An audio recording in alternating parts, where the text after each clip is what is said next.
Hare Krishna. Welcome to Saturday, Wednesday evening class. Uh, ISKCON Silicon Valley. This is online class.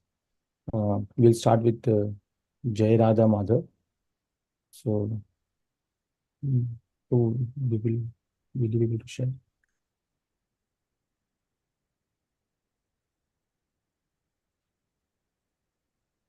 So, today we'll be discussing on Lord's lotus feet. Um, and we'll sing with. We'll start with Jai Radha Madhav. So, is there a translation? We'll quickly read the translation, then we can start the. Yeah.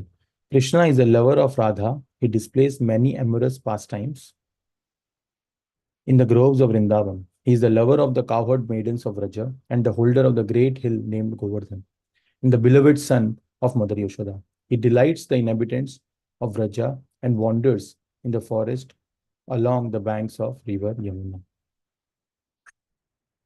Okay.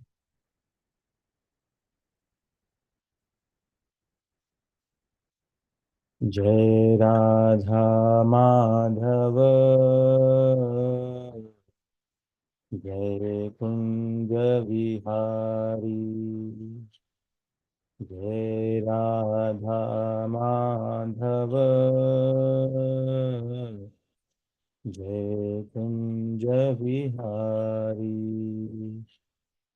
Jai Gopi Jana Vallabha Jai Gopi Jana Vallabha Jai Gopi Jana Vallabha Jai Girivardhari Jai Girivardhari Jai Radha Madhava Jai Kunja Vihari Jai Radha Madhava Jai Kunja Vihari Yashodanandana Vraja Jana Ranjana Yashodanandana Vraja Jana Ranjana Yashodanandana Vraja Jana Ranjana Yashoda Nandana Vraja Jana Ranjana Yamuna Tiravanachari Yamuna Tiravanachari Yamuna Tiravanachari Jai Kunja Vihari Jai Kunja Vihari Jai Radha Madhava Jai Kunja Vihari.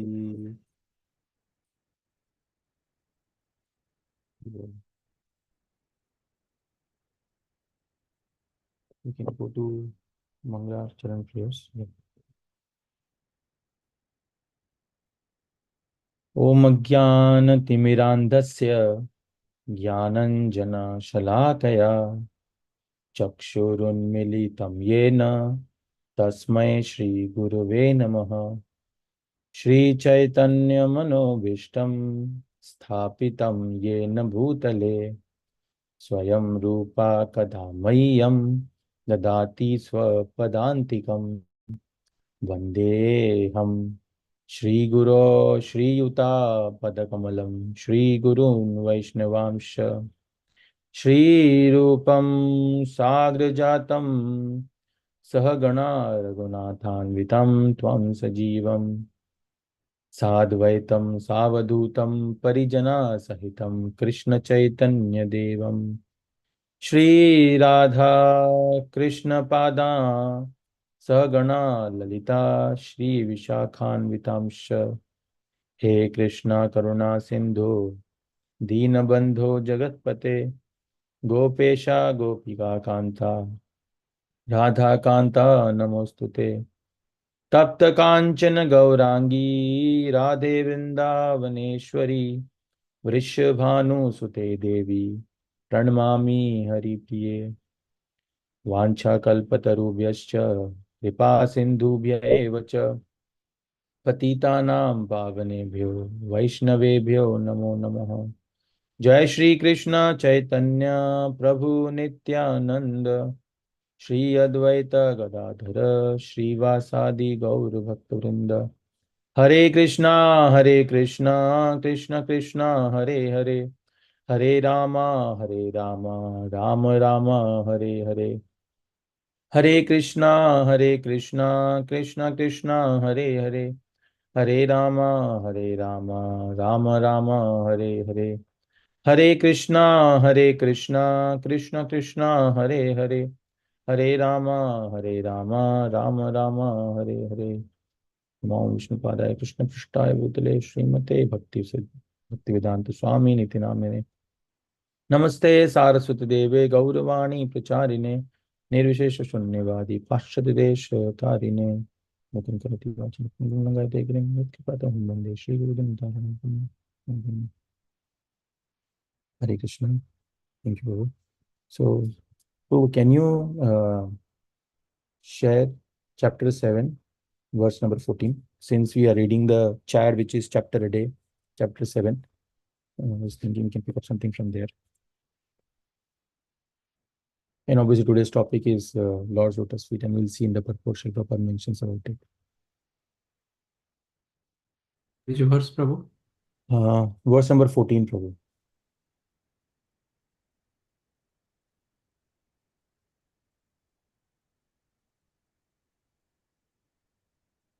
Yeah, thank you, Prabhu.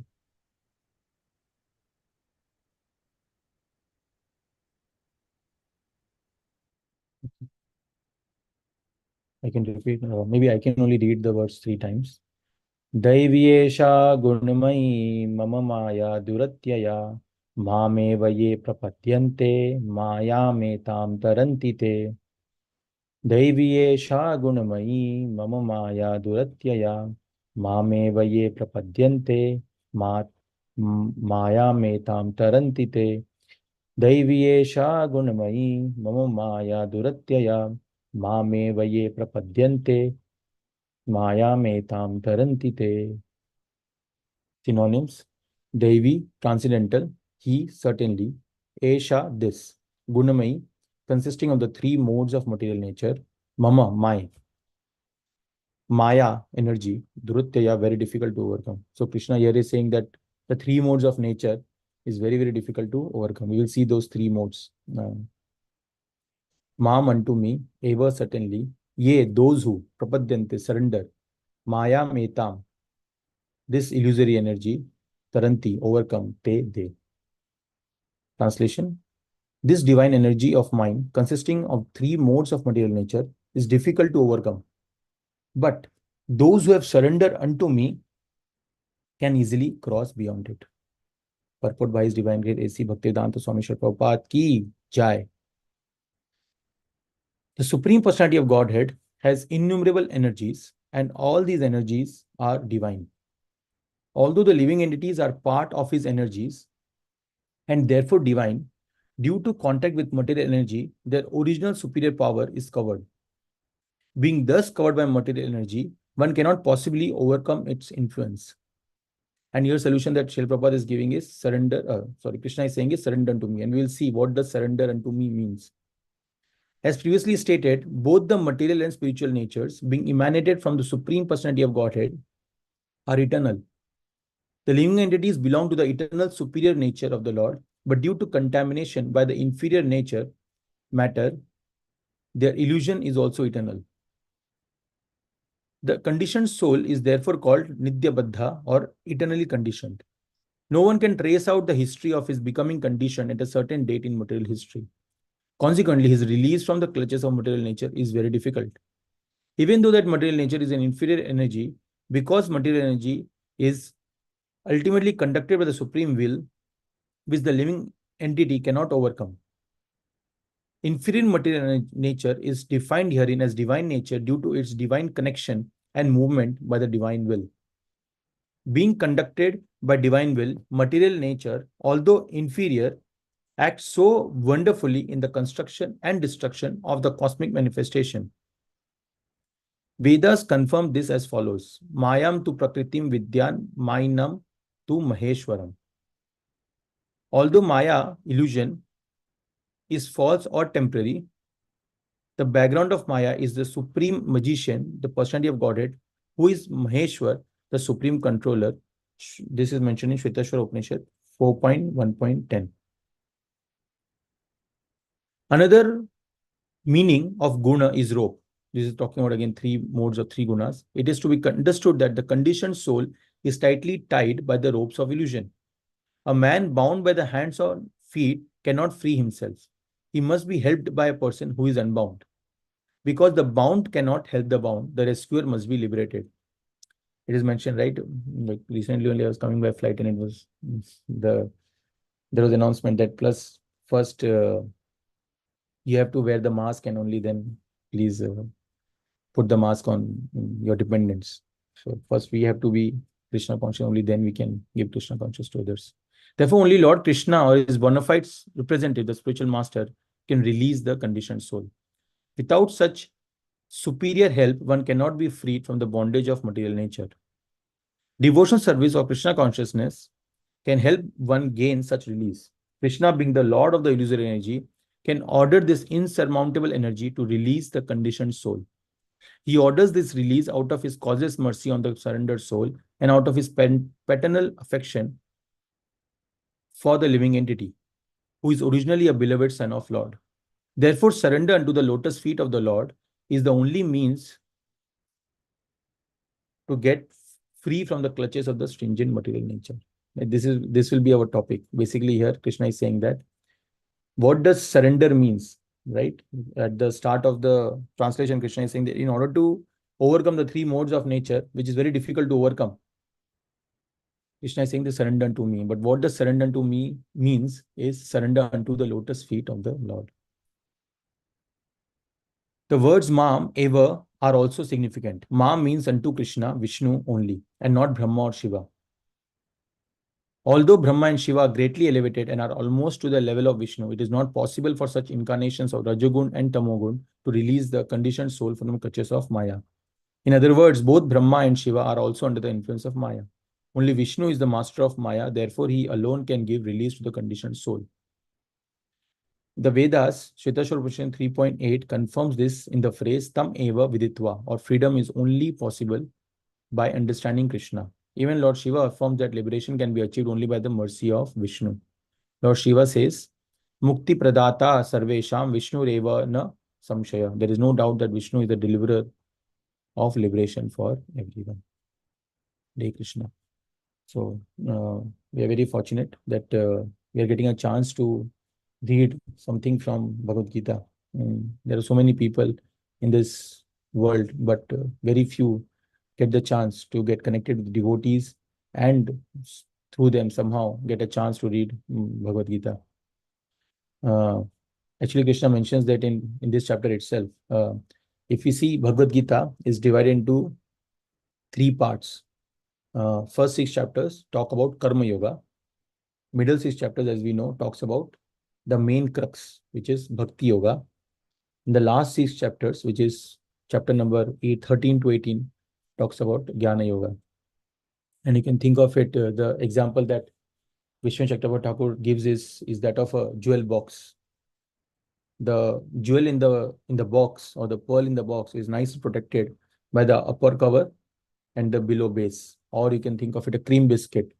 The top and bottom is there, but the cream is in the middle, or sandwich for that matter. So that's similarly, Bhagavad Gita is nicely placed in middle of the middle. That is exact. The Bhakti Yoga, that is the main crux of entire Bhagavad Gita, is nicely placed in middle 6 chapters, which is 7 to 12. So what we are reading today is from chapter number 7. And the first 6 chapters, as I mentioned, talks about Karma Yoga. Interestingly, the last chapter of that Karma Yoga section is chapter number 6, which is Dhyana Yoga. One might question that why Krishna is talking about Dhyana Yoga or Ashtanga Yoga in the section of Karma Yoga. So the reason Krishna is mentioning, the Acharya explain, is that it is known as theory of negation. Basically, it means that if you want to prove something, then you have to sometimes disprove other things. And then you say, okay, other things will not work. So finally, we should try this one. Similarly, Arjuna, in this case, wanted to run away from the battlefield. He said that I'm done by this, with this. I mean, I can't fight, right? Completely in that situation where he says, I can't fight.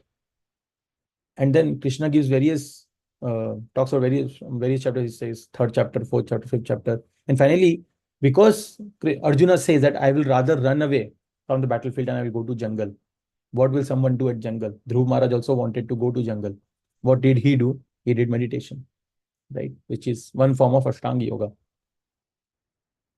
So Arjuna says that I would rather go to jungle and maybe I'll meditate.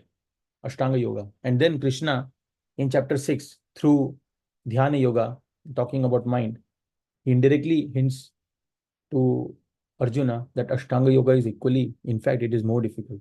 And especially in this age of Kali, it is even more difficult. So indirectly, Krishna is saying to Arjuna that focus on Karma yoga. And that is why that Dhyana yoga is in first 6 chapters. And then as soon as that Dhyana yoga, the 6th chapter is finishing, the climax of that 6th chapter, Krishna is saying to Arjuna, Yoginam api sarvesham madgatina antaratmana shraddhavan bhajita yamam same yukta tamo matah. That, oh Arjun, I have discussed many yogas, karma yoga, dhyana yoga, jnana yoga. But understand, of all the yogas, of all the yogis, I am to be known. So that's where the 6th chapter ends. And then from there, 7th chapter starts. Now Krishna has said that already of all the yoga, I have to be known, which is Bhakti Yoga. So now in 7th chapter, then Krishna says to Arjuna, first verse, Krishna says, Maya sakta manapartha, yogam yunjan madashraya, asamshem samagram mam, yatha gyatasi tashrunu. Krishna said to Arjuna that, Arjuna, now yoga yunjan madashraya, my ashraya, you have to take my ashraya and you have to understand that yoga. And for that, you have to hear very carefully. You have to hear very carefully to understand that yoga. First 3 verses actually talks about importance, the rarity of this bhakti yoga process. Third verse talks about Manishyanam sahasreshu kashchid yaditi siddhaye yatatam api siddhana kashchid mam viti tattvata. Again, there are many thousands among men might be trying to do some kind of yoga, hot yoga, this yoga, that yoga. But there are very few people who will understand the crux of bhakti yoga. Jnanam se hamta vijnanam. In second verse, it says, Jnanam se vijnanam. It says that there are 2 kinds of knowledge. One is knowledge in general, that kind of yoga, right? One kind of yoga is there. But there is also realized knowledge. What are we, whether we are able to apply or not. And first verse, especially a very important section in that first verse is Tat Shrunu. It says, please hear attentively. Our entire devotional life is based on this Tat Shrunu, on that hearing. Thank you, Prabhu, for going to that verse. Can we go down? More down.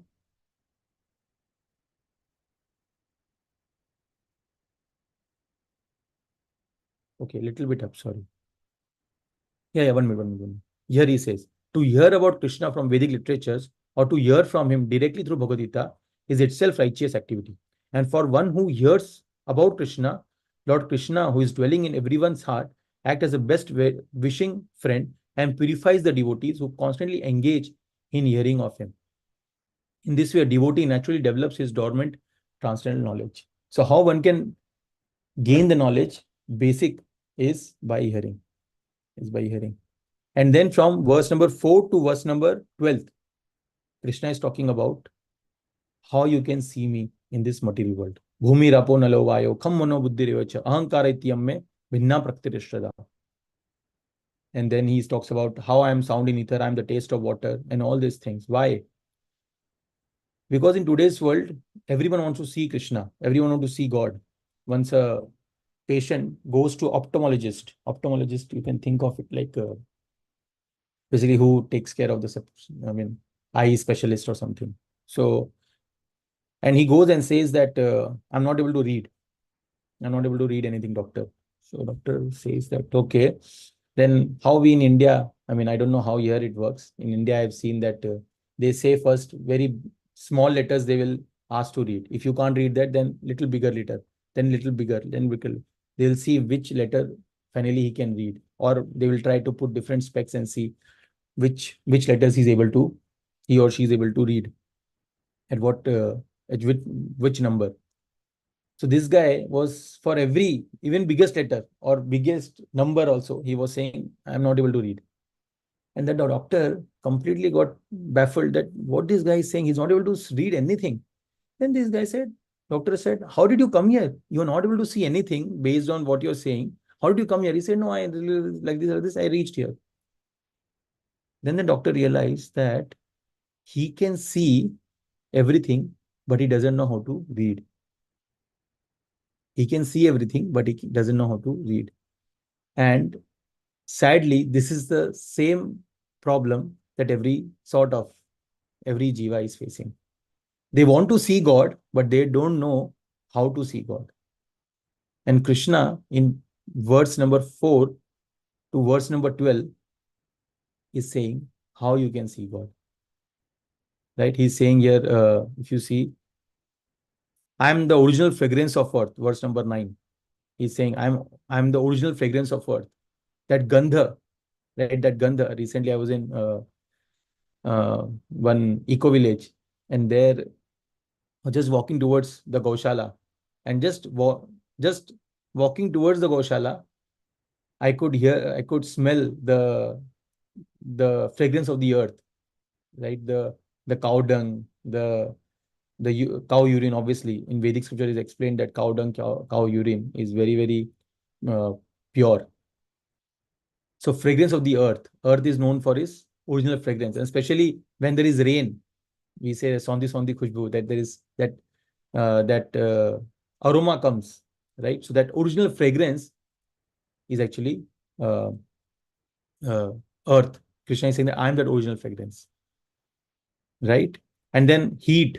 Someone has mentioned first rain, right? That first rain when it comes, right? So first rain, original rain, that comes, that fragrance that comes, is Krishna is saying, I am that fragrance. And I am heat in the fire. What is the point of fire if there is no heat?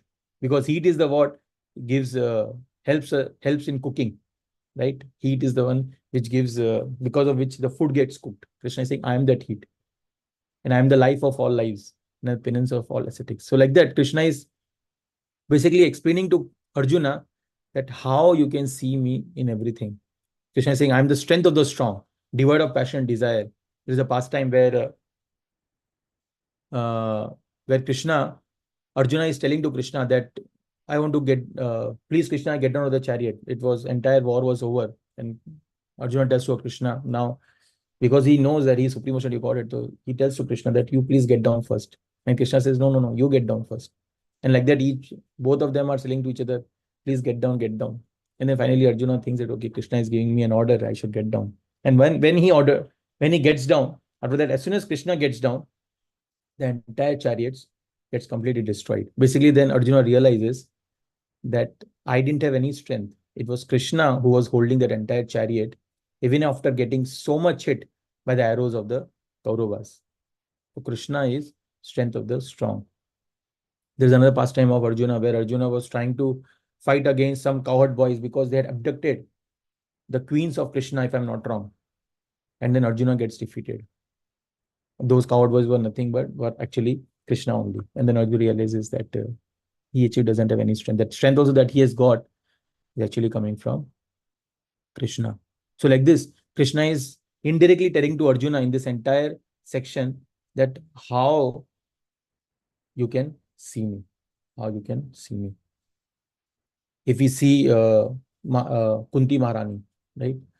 The famous Srimad Bhagavatam, one of the famous prayers of Srimad Bhagavatam is Kunti Maharani's prayers. And the beauty about Kunti Maharani is that Kunti Maharani saw Krishna in the calamities. There is a famous verse where he says that you please keep giving me calamities, because through that calamities, uh, you are here. You are here to help us. So Kunti Maharani is seeing Krishna in the form of calamities, but at the same time, same Kunti Maharani, we will see when we are discussing the Lord's Lotus feet.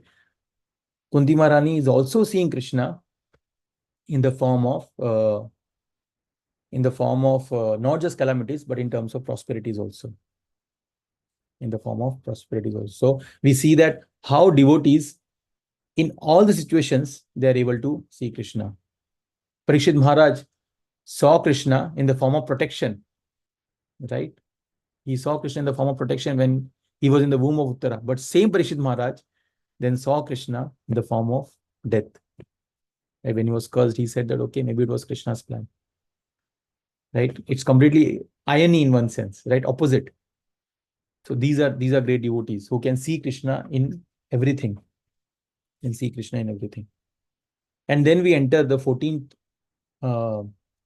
verse to 19th verse, where Krishna is talking about surrender.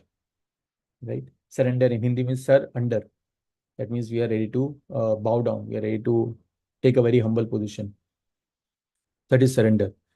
So can we go to 7th chapter, verse number 15? Yeah. Here, if you see in this also, in the translation, Krishna is saying, what are the 4 kinds of miscreants who do not surrender? Those miscreants who are grossly foolish, who are lowest among mankind, whose knowledge is stolen by illusion, and who partake of the atheistic nature of demons, do not surrender unto me. So here Krishna is saying that these are the kind of people who do not surrender to me.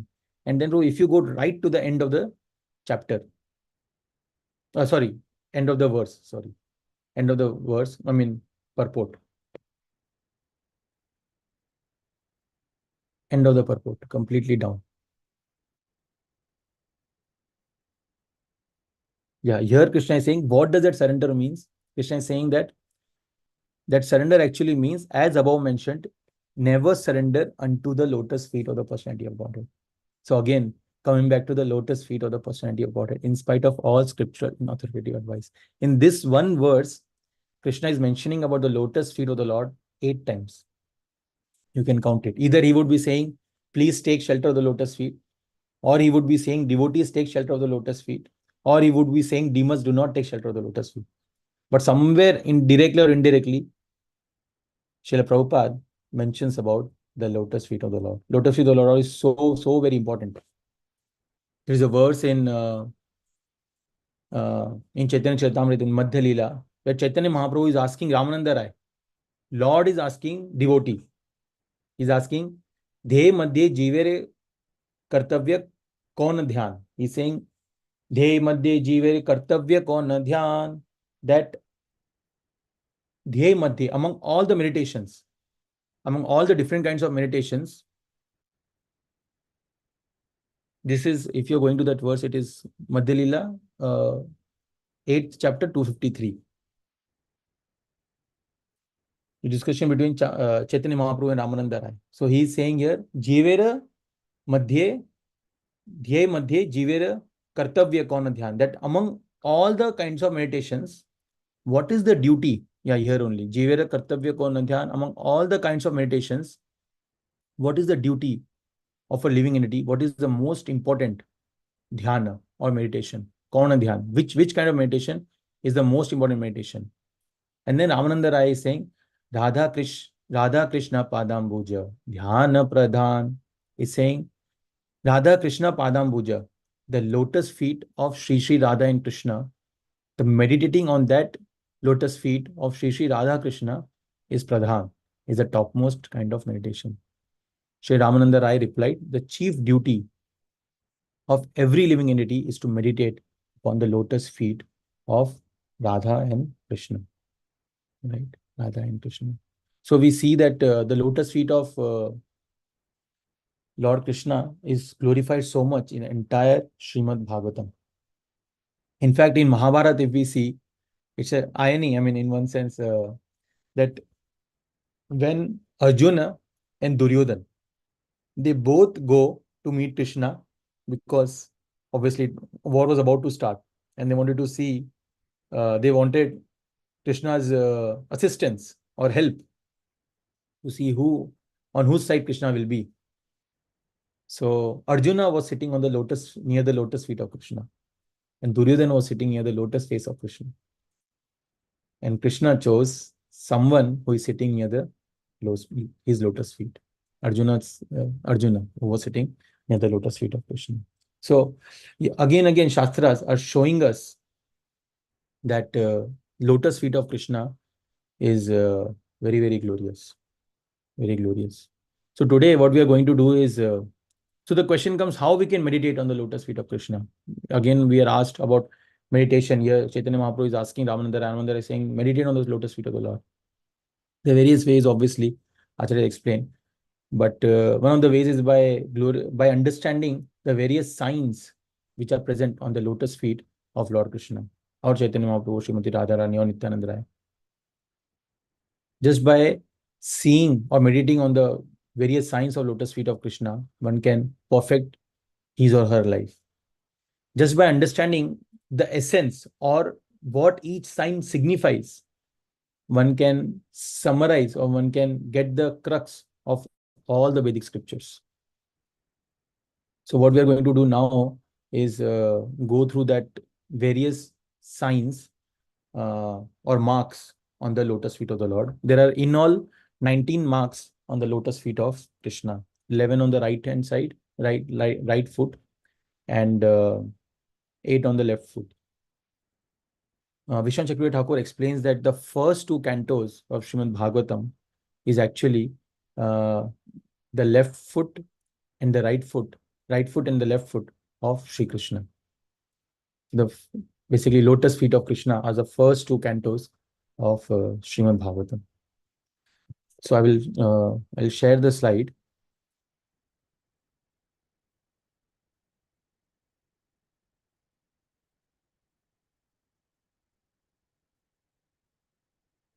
Okay. So are you able to see the slide? Yes, Prabhu, we can see. Okay. You can see the lotus feet. Yes, yes. See the lotus feet. Yes. One of the reason why I chose this was recently I was at a place and someone gifted me the lotus feet of Krishna. It was like a coin, and on that lotus feet was marked. And just seeing different marks on that lotus feet, I just got so enamored, and then I felt that's something to speak on. So here it's how the lotus feet of Lord Krishna looks like on this side. Prabhu, can you see also my mouse moving? No. Yes, we can You're see. able to see. Okay, so this is the right foot. For you, it would be left. You might be seeing on the left hand side, depends. Yeah. So if you see here, from these are 11, and here on the right hand side it is 8. We will go through based on time, how much time permits. We'll go through each one, and we will see what each one of them actually explains. And then at the end, we will see a very important verse which will prove Chaitanya Mahaprabhu's how Srimad Bhagavatam is glorifying Chaitanya Mahaprabhu also. So through this science. Okay. We'll move ahead. So if you see on the right side, this is the first sign. We are going from right to left and from top to bottom. So the first is Jo, or the barley corn. So what this signifies is that the devotees of the Lord will always be nourished. Will always be nourished with all the opulences. One of the problem that devotees think, although Srila Prabhupada has mentioned that because devotees don't ask Lord, so sometimes devotees are poor. But at the same time, we see that some or the other, Krishna takes care of his devotees. Krishna, in fact, says to Arjuna that declare it boldly that my devotee never perishes. My devotee never perishes. And he asks Arjuna to say this. Here we see Radhika Raman was mentioning about this on Saturday, that how Mrigari, when he was killing the animals half and they were suffering, then Narad Muni says that you please stop killing them and break your bow, or drop your bow and arrow. And then Mrigari completely, any human being might get very scared, because this is my source of income. And he gives the example of someone crashes his laptop, right? So similarly, here also Mrigari is asking that what will happen, because this is my source of nourishment to my family. And then Narad Muni says, do not worry, I will take care of it. I will take care of it. And then afterwards, when he had faith, he had faith. This is very basic thing. Uh, in terms of Navda Bhakti, obviously we say Shravanam, Kirtanam, Vishnu, Smaranam, Padasevanam, Archanam, Vandanam, Dasyam, Sakhyamatam, Nivedanam. At the same time, there are 9 limbs of devotional service also, uh, in which the first one, it says, Adho Shraddha Tatha Sadhu Sangato Vajanam. Step, the first step that one has to take uh, for engaging into Krishna consciousness is one has to have some level of Shraddha, some level of Shraddha. And Brigari shows that even if being at such a uh, uh, demoniac tendencies, but still he had faith in Narada's word. He had faith in Narada's word. And so he gave up. He gave up the bow and arrow. And later on, he started practicing Krishna consciousness. And when Narada Muni, after a long time, he came back and uh, he asks Brigari, right? And the first question he asks is, are you being fed properly or not? Right? And Adhikaran very sweet, Prabhu very sweetly explains that uh, how uh, a devotee have dealings with other devotees or other people, right? He could have asked any question, but he asked, uh, are you being properly fed or not? And then Brigari says, fed? There is over and above. I can't even, in fact, I have to give someone else. This much I am being fed. I remember once I was, first time I was attending a retreat in Singapore, which was a ISKCON retreat. And while coming back, what happened was somehow my flight and person who was giving the sessions in Singapore, he was also from Mumbai, the devotee, and he was also coming in the same flight. So what happened was, for him, entire congregation had cooked prasadam. So I mean, two bags full of prasadam, and he was saying that, I can't eat so much. That devotee was mentioning basically that devotee was who had come to give the class, and to me, my only sister had packed little bit something whatever she could have packed. So, and when I was boarding the flight, I saw there were 2 bags, and in my hand something little bit was there. So after boarding the flight, I felt that I just genuinely wanted to speak to him, and I felt that the best time will be during the flight, because he has no no way to run somewhere, or sort of excuse me, sort of. So otherwise, you might say that I'm busy or something, but when someone is nearby in the flight, where will you go? So somehow I asked the neighbor of his, can I move there? Can you move? Somehow I moved there. And then he was having prasadam, I was having my prasadam. And he ate little. Obviously, I mean, very sattvic person. He ate little and he said that, you please eat the rest. So the point is, I mean, I also couldn't have eaten so much. But again, the point is, the devotees are always taken care by Krishna. He is always nourished. And it is signified by this barley corn or jaw. And if you see on the right, the kind of design it has is like a wheat or a jaw. So the first mark on the Lord's lotus feet, on the right foot, from top to bottom, is barley corn or jaw. We'll go ahead. The next is, we can see here, the Urdhva Rekha. Urdhva Rekha. It's like a curving line that goes from top to the middle. What does this explain is that the Lord will always, how abominable the person is, if he little bit also approaches Krishna and clings on to Lord's feet, then Krishna will always uplift him. Krishna will always uplift him. And that is not just for Krishna, even the devotees of the Lord uplifts if somehow that person has taken shelter of that devotee. Uh, that is the beauty of Lord's lotus feet. Upward curving line, which is Urdhva Rekha. And this is one of the words from Srimad Bhagavatam. We can read this verse. It says, Tvayambuja Sha Kilasattva Dhamni Samadhina Veshita Chaita Saike Tvatpad Pote Namahat Kritena Kurvanti Govats Padam Bababdhim. O lotus-eyed Lord, by concentrating one's meditation on your lotus feet, which are reservoir of all existence, and by accepting those lotus feet as the boat by which to cross the ocean of nations, one follows in the footsteps of Mahajans.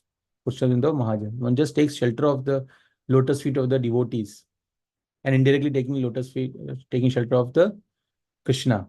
By this simple process, one can cross over the ocean of nations as easily as one steps over the hoofprint of the calf. We'll see hoofprint of the calf again, if time permits. But the point is, Urdhva Rekha, it helps. It basically signifies that if one clings on to the lotus feet of the Lord, even if at a very, very abominable condition, still Krishna will pick him up or her. And same goes for devotees. Once Srila Prabhupada was driving with Mukunda Goswami Maharaj, and Mukunda Goswami Maharaj offered Srila Prabhupada an apple. And Srila Prabhupada ate that apple, half, and gave that apple to, and Mukunda Goswami Maharaj at that time was Michael, very new to Krishna consciousness, not knowing much.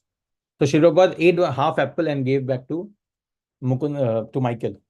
And Michael thought that why Srila Prabhupada gave because when spiritual master gives his mercy in the sense of Uchishta or the remnants, and when one eats that remnants, one becomes more one becomes more surrendered to Krishna.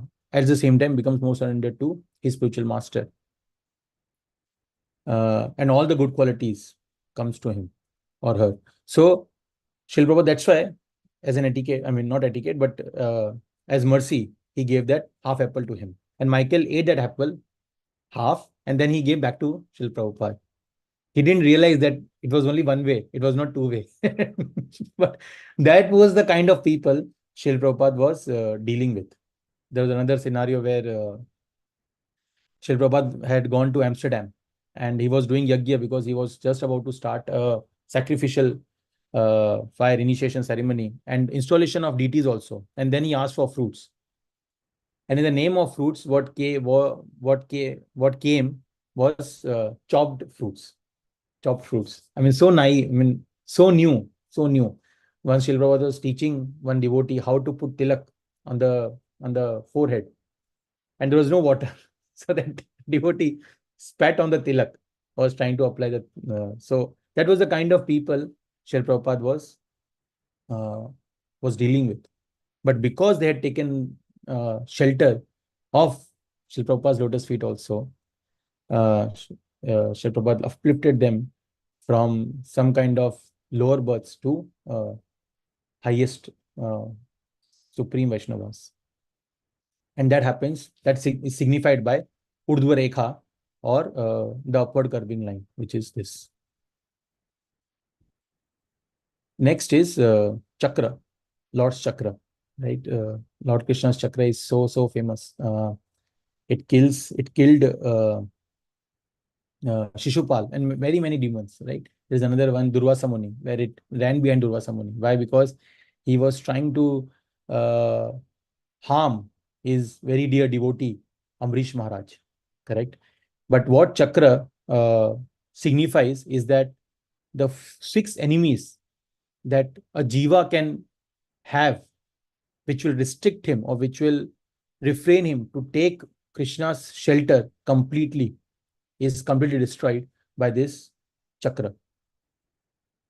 Chakra basically signifies that. Which are the 6 enemies?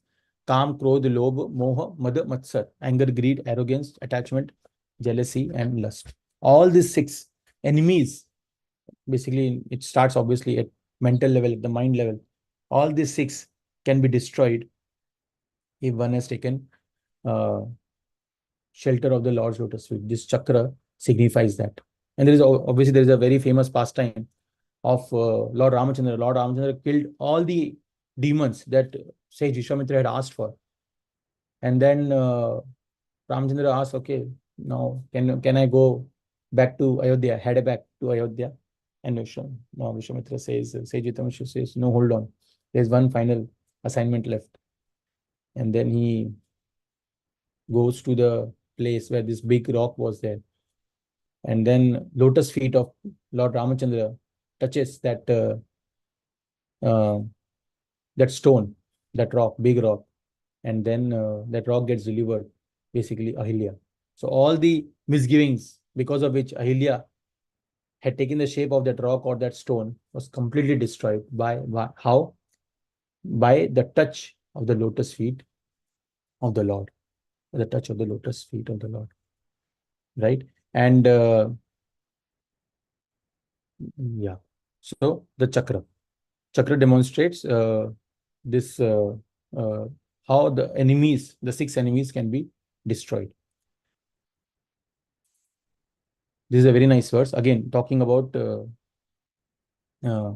how one can focus on the Lord's lotus feet. This chakra. Sanchintayat bhagavatascharanara vindam vajran kushadhvajasaro ruhalanchanadyam uttunga rakta vilasannaka chakravala josnya vir ahatamad hridaya dakaram. The devotee should first concentrate his mind on the Lord's lotus feet, which are adorned with the marks of thunderbolt, a gourd, a banner, and a lotus. The splendor of their beautiful ruby nails resemble the orb of the moon and dispels the thick gloom of one's heart. So that thick glooms of one's heart, the darkness which is there inside one's heart, is compared to that 6 enemies. It's because of those 6 enemies, and that can be destroyed just by this chakra. Okay, so we completed 3 till now. First one was jo or barley corn, that represent nourishment of the soul. Second, we discussed urdhva rekha, that demonstrates protection in the sense of if one clings on to the lotus feet of the Lord, one can rise. And third is chakra, which demonstrates destruction of the 6 enemies. The fourth is the lotus or Padma. Padma. Padma represents spiritual greed. It represents spiritual greed. The material greed obviously is not very nice, but spiritual greed is very, very nice. And the example of spiritual greed is that of Dhruv Maharaj, right? We'll see. We'll get to that. So this is a beautiful verse which talks about how in Vrindavan, Krishna killed demons twice through his lotus feet.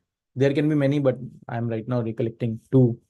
One is Shaktasur. Shaktasur, when he was Krishna killed him through his lotus feet. And second one, the famous one, is Kalia Daman, right?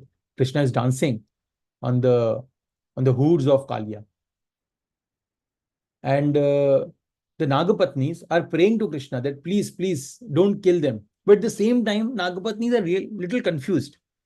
They're thinking, what has Krishna done? What has Kalia done?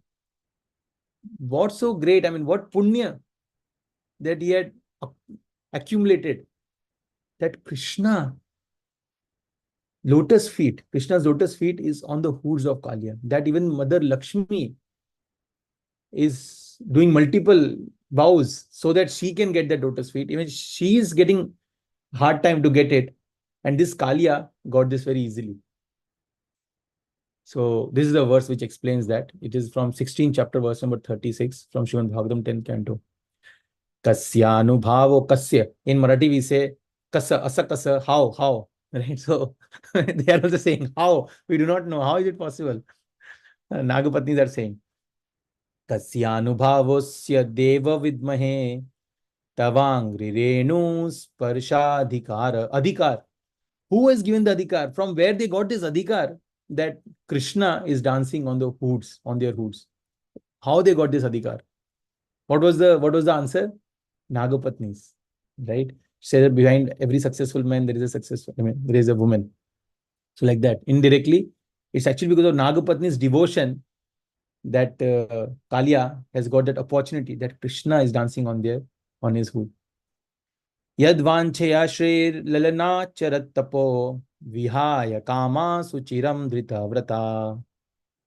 Oh Lord, we do not know how the serpent Kalia, Nagapatni is saying, we do not know how the serpent Kalia has attained this great opportunity for being touched by the dust of your lotus feet. Right? Dust of your lotus feet. For this end, the goddess of fortune performed austerities for centuries, giving up all other desires and observing austere vows. When in Vrindavan, I remember once a devotee was saying, he was completely new, just came to Vrindavan just because someone told you should attend this yatra. And as soon as he reached the yatra, one devotee told him that how you enter Vrindavan is by rolling over the dust of Vraj, right? Rolling over the dust of the Vraj. And why he, what it indicated is because that dust was marked by the footprints of the Lord. So it's so auspicious. And that's why we see so many devotees all over the world coming there and then rolling on the dust of the Vraja, right? Vraja Raja. Similarly, he also got Vraja Raja, Kalia. So one might question, oh, Kalia, now he got such a nice opportunity. So Krishna would be saying to Kalia that you ran from, because of Garuda, you had to run to come to Yamuna. I'll give you now the best place because you have to leave this place now because this place you're making it poisonous. I'll give you the best place, right? Best position I can give you now because I'm so impressed, right, by you. So Nagapatnis are saying, no, don't do that.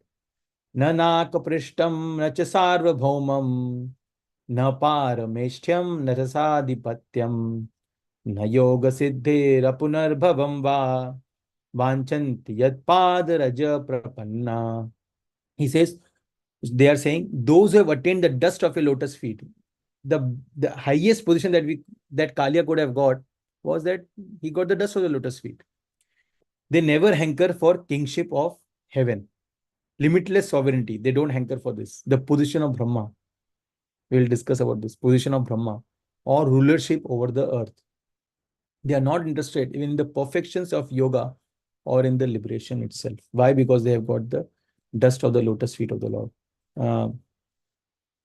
There is a pastime in Srimad Bhagavatam where someone was trying to get a great Vaishnava was trying to get a position greater than Brahmaji also, right? Who was it? Dhruv Maharaj. Correct? Dhruv Maharaj. But then when Dhruv Maharaj sees Krishna and Krishna is touching the conch shell on Dhruv Maharaj's forehead, then immediately Dhruv Maharaj realizes I screwed up. And before that also, when just seeing Krishna himself and seeing the lotus feet and seeing the entire all the features of Krishna, then Dhruv Maharaj realizes that what I was asking in Chaitanya Chaitanya, it is mentioned, Sthana Bilashi Tapasi Sthito Ham Tvam Praptavan Deva Munindra Guhyam Kacham Vichinvan Apidivya Ratnam Swamin Kritartosmi Varam Nayache. He says, Kacham Vichinvan Apidivya Ratnam, that, oh Krishna, you're trying to give me so much opulence, but please understand that what I was looking for are broken pieces of glass. But now I have got the immortal diamond. Kachan Vichinvan Api Divya Ratnam. Divya Ratnam I have got. But what I was looking for, Kachan Vichinvan. Broken pieces of glass. And broken pieces of glass actually hurts. Right? Broken pieces of glass actually hurts. In India, I don't know how, if here we do. Earlier times, on bricks, cement was covered, and between two walls, in order to protection, they used to put broken pieces of glass on the walls and used to like stick it with cement. Why? Because nobody can jump over it. Cement, everybody can jump, but once you put broken pieces of glass, it actually hurts. So Dhruv Maharaj is indirectly telling to Dhruv Maharaj is indirectly telling to Krishna that this kingdom will actually hurt me. This kingdom will actually hurt me. So, but still, Krishna gives him. But he says that because you are a pure devotee of the Lord, you will be able to put it in correct use. Put it in correct use. So the lotus feet. So lotus signifies spiritual greed. There is a very nice song. It says, मन्मानसमधुकरम् अर्पय निजपद पंकजमकरन्दे Krishnadeva भवन्तं वन्दे कृष्णदेव भवन्तं वन्दे मन्मानसमधुकरम् अर्पय निजपद पंकजमकरन्दे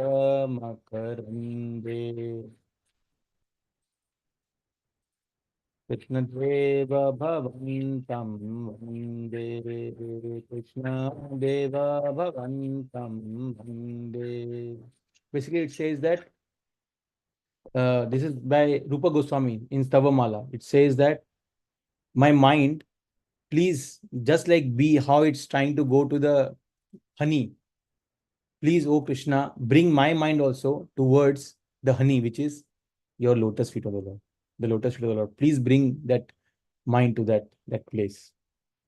Because lotus feet of the Lord has so much aroma, There is a beautiful verse in Srimad Bhagavatam. It says, Tasyaravinda nayanasya padaravinda kinjal kamishya tulasi makaranda vayu antargata vivarena chakara tesham sanshobham aksharajusham abhichitta tanvo. It says that Tasyaravinda nayanasya padaravinda. So the four Kumaras, they were at the gate of Vaikunta, and Krishna ran to protect Vijay and Vijay from further damage.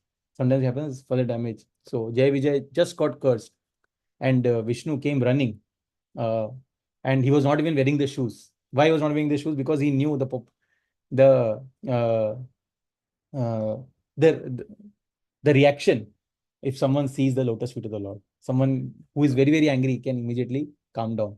So he was not wearing any potency of the lotus feet. Krishna knew. So Vishnu came running without wearing any slippers. And then when he reaches, the four Kumaras are seeing Lord, and Nainasya Padaravinda, Tasyaravinda, the lotus like eyes, Nainasya Padaravinda, and the lotus feet. The four Kumaras are seeing. And when they are seeing this, at the same time, Tulsi is placed on the lotus feet of Krishna. And the aroma that is coming from the lotus feet of Krishna is mixed with the Tulsi, Makaranda Vayu. And then just by that, there is Sanshobham in the body and mind. Chitta Tanvo. Tanvo means body and mind. Chitta means mind. Both of this, there is Sanshobham. And just through the Sanshobham, they, Shirvad explains that from Brahmavadi, they become completely Bhaktas. And the next verse, four Kumaras are seeing the lotus eyes of the Lord. Then they seeing lotus face of the Lord. And then they are seeing lotus feet of the Lord. And then they are getting confused which one to see first, lotus feet of the Lord or lotus face of the Lord. Because lotus feet of the Lord is so beautiful. It is so beautiful. So the fourth mark that we read, we saw is the lotus, Padma. Okay, so we completed Jo, we completed Chakra, we completed Urdhva Rekha, and we completed the lotus. Okay, we have only 29 minutes. We have still 15 more to go. Let's see. So, one more thing which I forgot is lotus also demonstrates that Krishna will never leave Vrindavan, because entire Vrindavan is like a lotus. And that demonstrates that Krishna will never leave Vrindavan, and that we see from scriptures. Okay, we'll go to the next one, which is it's called gourd. Gourd, or you can think of it like it's also known as something which is used to control the elephant, right? Control the elephant. And what is the elephant is like? Is like it's like mind, right? So in order to control the mind, ones who have taken the shelter of the Lord can very easily control the mind which is like elephant. This is from 10th canto. This is gopis are saying, Padani vyaktam metani nandasuno mahatmana lakshante hi dujam bhoja vajranakusha yavadibi. Saying the mark of the flag, lotus, we already saw the lotus. Thunderbolt, we will see that. Flag and thunderbolt we will see. Elephant, gourd, right? This is the gourd that we're talking about. barley corn, and so forth, on these footprints clearly distinguish them as belonging to that great soul, the son of Nanda Maharaj, Nanda Sunor Mahatmana. Right? So the gopis are saying that all these marks are on the lotus feet of Lord Krishna. And in the purport, Srila Prabhupada is mentioning that what does this goat signifies? In the middle of his heel is the mark of an elephant goad, which brings the elephants of his devotees' mind under control. The mind is very difficult to control. But elephant is a very special animal. Elephant is very difficult to control, but once it is under control, then it will not run away. Once it is under control. So once devotee has reached the highest position, then it is very difficult to basically fall. And that is represented by God. Which is basically saying that mind can be brought under control by taking shelter of the Lord's lotus feet. Mind is like that. There is a verse which says, Markatasya surapanam madhye vrishchika damshanam tan madhye bhuta sancharo yada tadha bhavishyati. That saying that imagine a monkey, Markatasya surapanam, imagine a monkey which has drunk a lot of alcohol, and think of this monkey as a Vrindavan monkey, so even more naughty. So, Markatasya Surapana. Imagine a monkey which has drank a lot of alcohol. Surapana, Madhya Vrishchika Damshanam. Now, that monkey who has drunk a lot of alcohol is drunk by a scorpion. Madhya Vrishchika Damshanam. Tan Madhya Bhuta Sancharo. And that monkey just drunk alcohol, which has been bitten by a scorpion, is now also a ghost has entered that monkey. Imagine what that monkey, havoc that monkey can create. And then it says that mind is like that monkey. And it can be controlled by taking the shelter of Lord's lotus feet. And that's what happens, right? The four Kumaras, they immediately, when they saw the lotus feet of the Lord, their anger completely diminishes, right? And they become, instead, from Brahmavadis, they become completely devotees of the Lord, right? Such a transformation. Sankshobham, in the nostrils, there was Sankshobham just by seeing the lotus feet of the Lord, which was mixed by Kenjal Kamishra Tulasi Makarandavayu, mixed with Tulasi. So we completed 5, gourd. Next is umbrella, a sweet umbrella. We see that on the right hand side, umbrella. And the umbrella not just to Lord Krishna, but even to the pure devotees. We'll see what does it mean. We'll read this verse and then we'll discuss. Deva uchu namamate deva padara vindam prapanna tapo pashamat patram. This apatram, patram means actually umbrella. Tapo. Tap means the 3 modes of nature. Tap, the 3 problems that one might face. Adi Bhautik, Adhyatmik, and Adi Devik. Tapo, Pashama, Tapatram, Yanmula Keta, Yatayonja Soru, Samsara, Dukkham, Vair Ukshipanti. The demigod said, O Lord, your lotus feet are like an umbrella for the surrendered souls, protecting them from all the miseries of material existence. So the protection is there from material miseries. All the sages under that shelter throw off all material miseries. We therefore offer our respectful obeisances unto your lotus feet. And that umbrella is not just for Krishna. Krishna is so merciful. Whoever takes shelter of Krishna, Krishna makes them popular somehow. Even that person will be very, very ordinary person, but once he has taken shelter of Lord Krishna completely, in the eyes of entire world, he will become a very great personality. Very important VVIP, very important personality. And we see that, right? Even in Krishna consciousness, once there was a Srila disciple, he always wanted to study MBA from Harvard. He had always this dream of studying from Harvard, but somehow he dropped out of college even before completing his 10th. But then he took up Krishna consciousness. And then he said to Srila Prabhupada that I always wanted to go to Harvard, but somehow it never happened. Somehow I dropped out of college. Then I took up Krishna consciousness. Never happened. But then later on, Harvard Business School invited me as a guest speaker because he became very famous by giving classes at various places. And he became so famous that Harvard Business School invited him to give a talk on management. And the audience was the professors and students. Right? It's again so popular, right? So in the eyes of He felt that Harvard Business School is topmost, but even they were inviting him. So that is the nature of someone who has taken the Lord's lotus feet. Even if he's an ordinary person, we see that in ISKCON also, right? So many people, you might feel ordinary, but once they have taken shelter of Krishna, they have become so popular, or in the eyes of the people, they have become very important person. In Kanchipuram also, we see that uh, when the deity are taken, there is an umbrella on top, right? So it shows opulence of Krishna. And this umbrella also signifies the Govardhan Hill pastime. The Govardhan Hill pastime is also signified through this umbrella. Basically, Krishna is giving all protection to his devotees. This is from 11th canto. Uddhava is glorifying Krishna. तापत्रयेण भीतस्य घोरे सन्तप्यमानस्य भवाध्वनीश पश्यामि नान्य शरणं तवांग्री द्वन्द्वात् पत्रात्.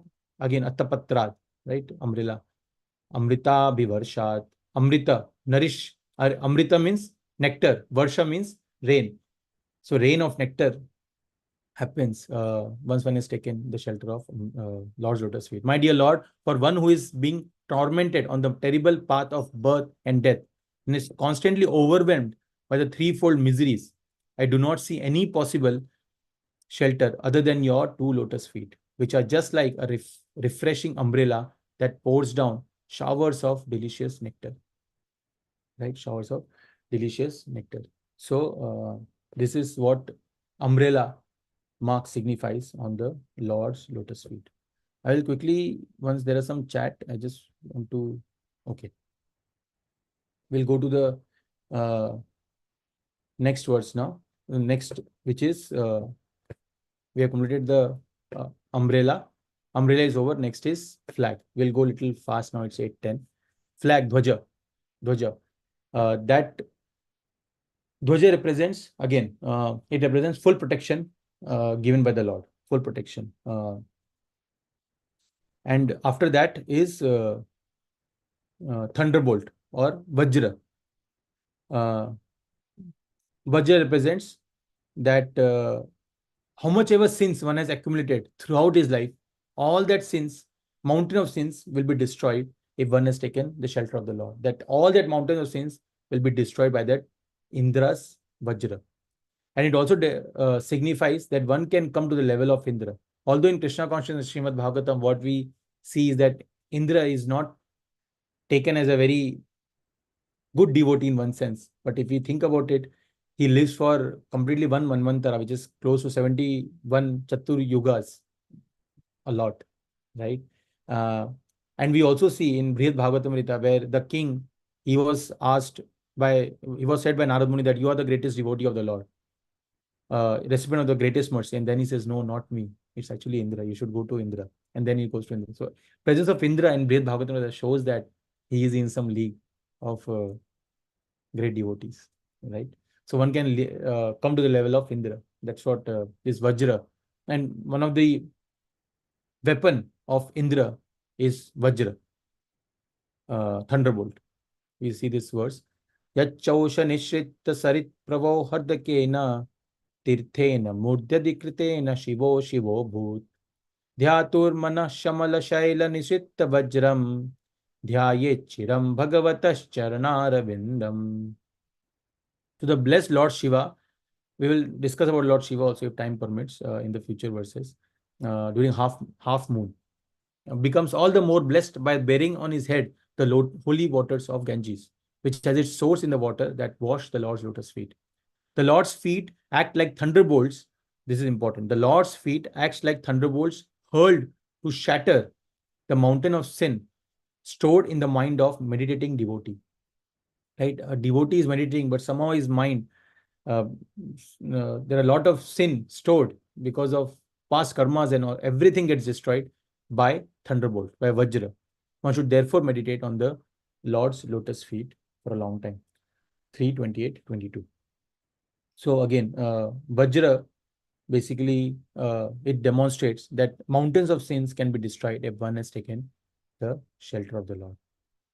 Also, Vajra reminds of Vajranab within the Krishna's ancestors, Vajranab, who did so much so that the various pastimes of the Lord can be restored in the land of Vrindavan, right? And especially three deities was carved under the direction of Vajrana, right? There's a beautiful verse. It says, Shri Radha Saha Shri Madan Mohan, Shri Radha Saha Shri Govinda Charan, Shri Radha Saha Srila Shri Gopinath, Hey Tin Thakur Hoy, Gaudiyara Nath, says that for Gaudiya Vaishnavas, the three masters are Radha Madan Mohan, Radha Govinda Dev, and Radha Gopinath, right? And Radha Madan Mohan is Sambandha,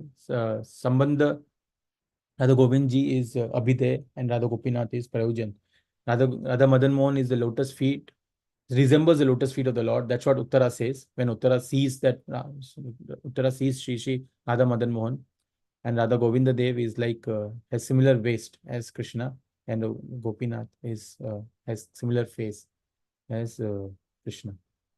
So that is Vajra. Next is swastik. So we have completed this part. Now we are below. We'll complete this three quickly, and then we'll go to the right side if time permits. Swastik. Swastik signifies all auspiciousness. All auspiciousness comes to a person who has taken the lotus feet of the Lord. But one might say that, oh, but in the devotee's life, there are still inauspiciousness sometimes. So how should we understand this? Once a devotee was mentioning the greatest inauspiciousness that a devotee can face in his life is when he becomes separated or when he forgets Krishna completely. That is actually the inauspiciousness. But just by meditating on the Lord's lotus feet, one can never forget Krishna. And that is the greatest auspiciousness. We see in the story of Parikshit Maharaj and Shukadeva Goswami. Parikshit Maharaj was about to die, right? He was about to die. And then, as we mentioned earlier, then he sees Krishna in the form of death. And then he says, in Srimad Bhagavatam, first canto, last chapter, he says, Tammopayatum pratiyantu vipra Ganga chadevi dritachitamishe Dijopasishta kuhakastakshakova Dashatvalam yatha Vishnu gatha. He says that even if the inauspicious snakes are considered inauspicious, filled with envy. So Parikshit Maharaj is saying, even if this inauspicious snake is ready to kill me, still the auspicious thing is, please keep singing Vishnu Gatha, glories of Vishnu. Kirtan comes from the word called Kirti. Kirti means to glorify. That's how Kirtan means to glorify Krishna. Vishnu Gatha means song of the Lord. That means glorifying the Lord. And that is the auspiciousness. That is auspiciousness that is represented by swastik. And next is octagon, which was this octagon. How we have chatkon, like that we have ashtakon. So an octagon basically demonstrates that one will always be protected from all the 8 sides, because dangers are on all 8 sides: north, south, east, west, northeast, southeast, northwest, southwest. Anywhere the danger can come, but that danger is protected. One is protected from that any kind of dangers if one has taken the lotus feet, shelter of the lotus feet of the Lord. We see this on the right hand side. When Vibhishan comes to Lord Ramachandra, everybody, all the associates of Lord Ramachandra says that he's a demon. Do not give him shelter. It's a risky business, right? He might come as a spy and might come to know that what all we are trying to set up against Ravana. So do not give him shelter. And that Lord Ramachandra says, Sakrit eva prapanno yas tavasmiti cha yachate abhayam sarvada tasmai dadami etat vratam mama. It is my vow, Lord Ramachandra is saying. It is my vow. It is he's, if I'm not wrong, he's saying to Hanuman. It's from Ramayana Yuddha Kanda. It is my vow that if only one seriously surrenders unto me, saying, My dear Lord, from this day I am yours, and prays to me for courage, I shall immediately award courage or protection to that person, and he will always remain safe from that time on. So, Krishna immediately gives protection from all sides. And not just that, the 8 Ashtakon also represents that a devotee can even get perfection in the 8 siddhis. We see the example of Hanumanji, right? Greater than, begin the biggest and smaller than the smallest. So Ashtakon represents that. And finally, Jambufala represents that anyone in this world are actually looking for Krishna only.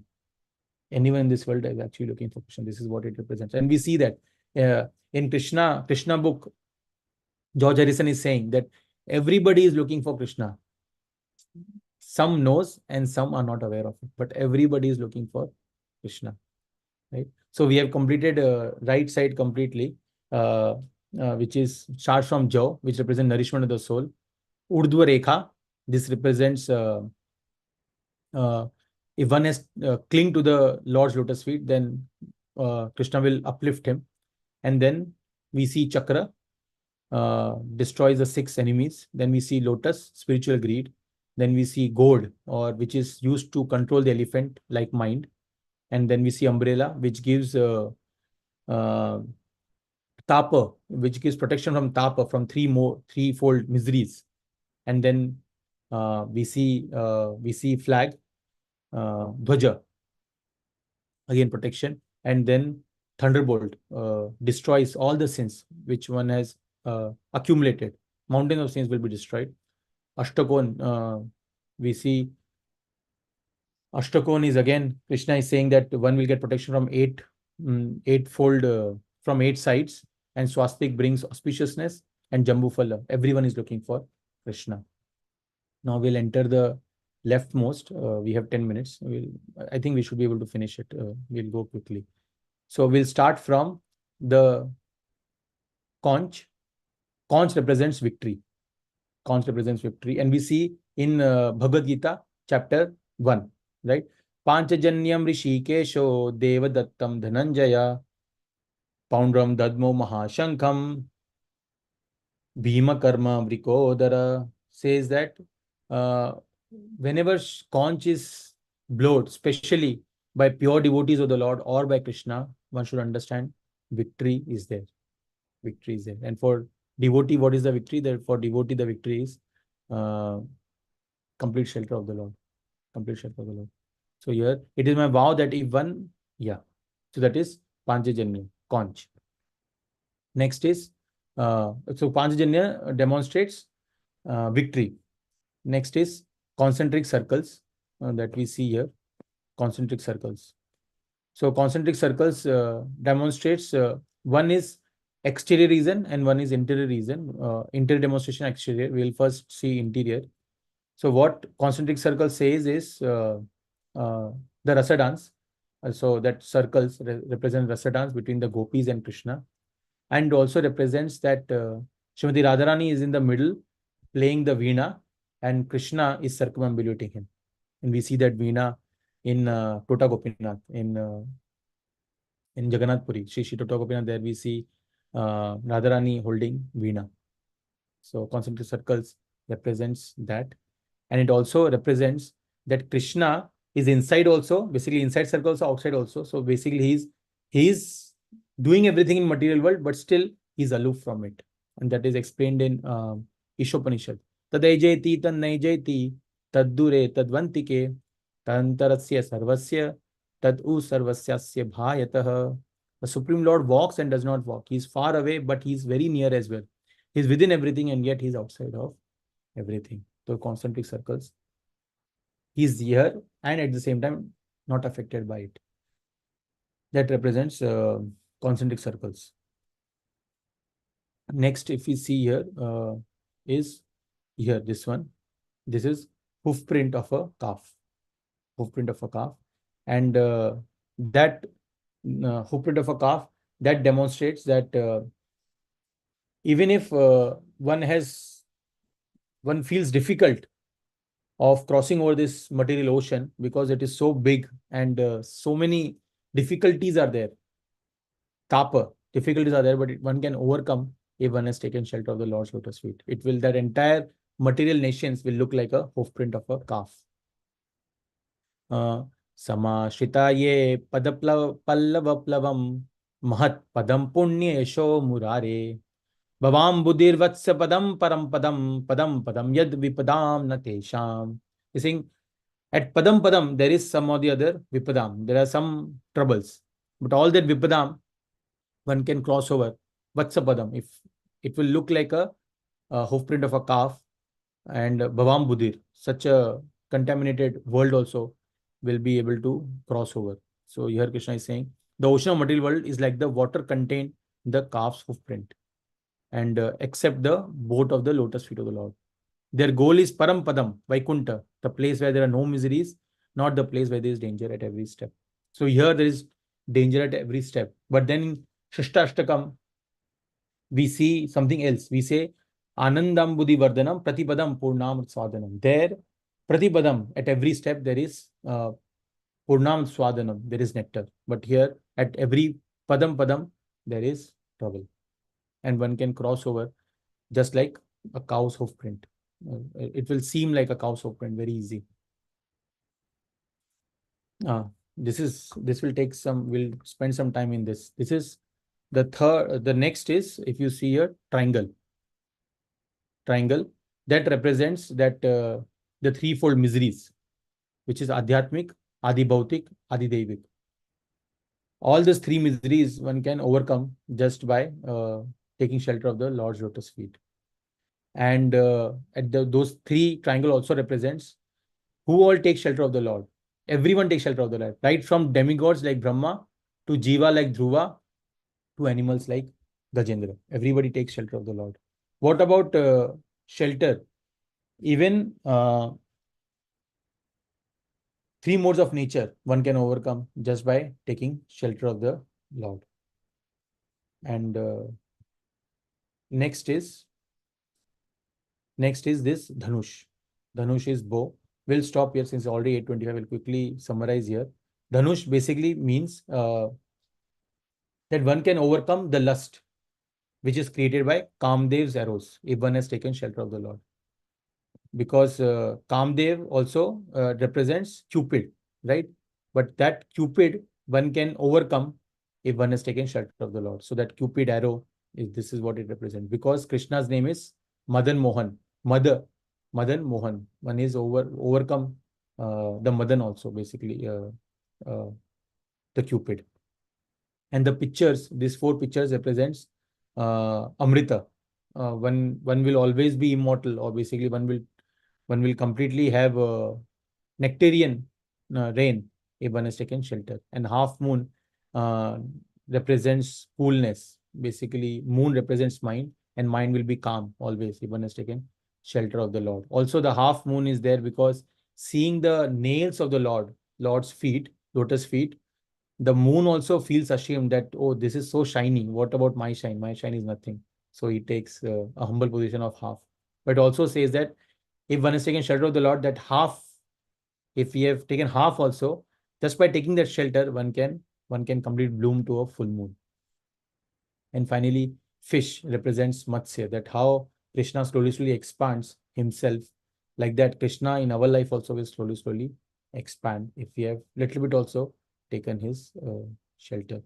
So like this, we see that Krishna's if one has taken shelter of the lotus feet, one can understand the essence of entire Srimad Bhagavatam and Bhagavad Gita. Every sign on every mark on Lord's lotus feet signifies something which can help us in our devotional life. So finally, we'll go to 11th canto, chapter 5, verse number 33. So can you go, or maybe I can go. I can. Is everybody is able to see my screen? Hare Yes, Krishna. Prabhu, we can see your screen. Okay, so yeah. So this verse, Srila Prabhupada explains that this verse is indirectly telling about Chaitanya Mahaprabhu. And we will see that everything, every problem that is said here can be solved by a mark on the lotus feet of Chaitanya Mahaprabhu also. There are a lot of marks which are similar on Chaitanya Mahaprabhu's feet and Lord Krishna's feet. So we'll sing this prayer and then we will stop. Dhyeyam sada paribhavagnam abhishtadoham तीर्थास्पदं शिवविरिञ्चिनुतं शरण्यं प्रत्यार्तिहं प्रणतपालभवाब्धिपोतं वन्दे महापुरुष ते चरणारविन्दम्. Translation: My dear Lord, who you are the Mahapurusha, Supreme Personality of Godhead, and I worship your lotus feet, which again, lotus feet, which are the only eternal object of meditation. So we'll see that everything that we have read till now will signify one thing from the marks of the lotus feet. Those feet destroy the embarrassing conditions of material life and freely award the greatest desire of the soul, the attainment of the pure love of Godhead. My dear Lord, your lotus feet are shelter of all holy places and all saintly authorities in the line of devotional service, and are honored by powerful demigods like Lord Shiva and Lord Brahma. So that half moon represents also Lord Shiva, because Lord Shiva is holding half moon on his head. And because why is he, and he's also taking Ganges on his head. Why? Because that Ganges, the source of the Ganges was Lord's lotus feet, because when he pricked the higher planets, Brahmaji started pouring on the lotus feet, started bathing the lotus feet of the Lord. That's how the Ganges came, and that's why Lord Shiva is holding that. The other reason, apart from Bhagirath, that's why he's holding that Ganges on his lotus, on his head. My Lord, you are so kind that you are willingly protect all those who simply bow down to you with respect, Vibhishan, and thus you mercifully relieve all the distress from the servant. So Tapa. In conclusion, my Lord, your lotus feet are actually the suitable boat for crossing over the ocean of birth and death. We saw that through uh, hoof print of the calf, right? And therefore, even Lord Brahma and Lord Shiva seek shelter at your lotus feet. So all this, Krishna indirectly saying that, Srila Prabhupada is saying that here, Acyuta Chaitanya Mahaprabhu's lotus feet. Right? Okay, we will stop here. Thank you very much. We are exactly 8:30. Maybe if Madhav Acharya Prabhu allows, uh, Prabhu. we can have 2 minutes. Yes, please So go ahead.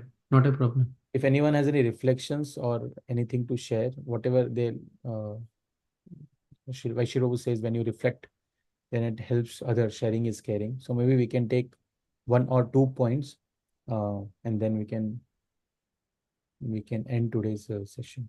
If anyone wants to add anything or any comments or any corrections or any chastisement, please feel free. Hare Krishna Prabhu, this is wonderful actually. You went through. I have seen this lotus feet and all these symbols in the lotus feet of Krishna. And I think, as you said, Radharani, Nityananda Prabhu, Chaitanya Mahaprabhu, they also have. Um, now, it has been told many times in Bhagavatam, right? You focus on the lotus feet, right? That is where we should, even the meditation which um, Kapil Dev is teaching, the process to Devahuti, right? There he's saying one should spend a lot of time, maximum time they should spend in lotus feet, and then they should go to the other parts, other limbs of you know, Vishnu, right? So, but here we can see that how, because in Kali Yuga, right, our mind is always moving here and there. So we need different objects. So we can, like each of this, we can spend a lot of time if we really want to meditate. Okay, let me start with, the barley corn, then start with the urdhva, that thing, and then you start with the, chakra, like that, we can go one by one and try to recollect. That way you will remain in the, what is that called? Uh, the sphere of lotus feet will remain there. We will not leave the lotus feet. So this is wonderful. Thanks a lot. At least for 1.5 hours we can stay in the lotus feet, based on this length of your lecture. And Thank you. you look very blissful to. Did you come back from Vrindavan Uh, recently? no, I went to Puri. Oh, you But went to I went Puri. Puri. to Govardhan Eco Village. That was, I mean, sort of a replica of Vrindavan. Vrindavan. But Nice, Prabhu. Very nice. Because you look very blissful. Let me see, Prabhu, in online if anyone has left any comments. I don't see any comments there. oh, there is one question by Pranit Prabhu. Pranit Prabhu, please unmute yourself and you can ask. Hare Krishna, Prabhu. Am I audible to you? yes, Prabhu. Yes, Prabhu. Thank you so much for this wonderful class. Um, it was truly very enlightening. And I second everything that Prabhu said. Actually, if you see even in Krishna book, second chapter, when the demigods are praying, uh, it's actually mentioned that when one simply approaches the boat, the whole ocean of material nations is reduced to the size of the water in a calf's hoof print. And this is the same calf's hoof print that you pointed out on the foot of Krishna. So actually, in the verse that you showed at the very end, where the only point of meditation should be Krishna's lotus feet. One of the elements there is this calf's hoof print, and here it's very beautifully explained how when we simply approach that boat, through that boat we are able to cross this seemingly big ocean of material nations, which in reality is actually just the size of the water that's inside a calf's hoof print. Yeah. So this is just one of the many different aspects that you covered, Prabhu. But thank you so much for this wonderful Acadian lesson. Thank you, Manit Hare Prabhu. Krishna. Thank you. Yeah, one can cross over just by taking the shelter of Krishna. Thank you, Prabhu. Also, there was a question asked by Namita Mataji. I have answered in the Zoom only. I'll just repeat the question. The question was that 4 cups, which was Kalasha, what that picture, what that represents. So that represents the nectar. Basically, the gopis are drinking the lotus feet of the Lord. Even devotees, they drink the lotus feet of the Lord. So that nectar, that picture represents that nectar that is present in the Lord's lotus feet. Yeah. Okay. Thank We will. Sorry, someone was saying something. Okay, Namita Mataji. Yeah. Thank you. Prabhu, yeah, you can do, if you want, you can do 2 minutes kirtan and then you can. It's already 8:30, no, Prabhu? Is it?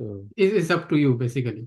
If you want to do 2 minutes, like till 8:37 and close it, that's fine. If not, then that's also fine. It's up to you. Yeah, bro. We'll honor the time. So Okay. Thank you. thank you so much for to everyone to patiently hearing, and please forgive if I've said something wrong.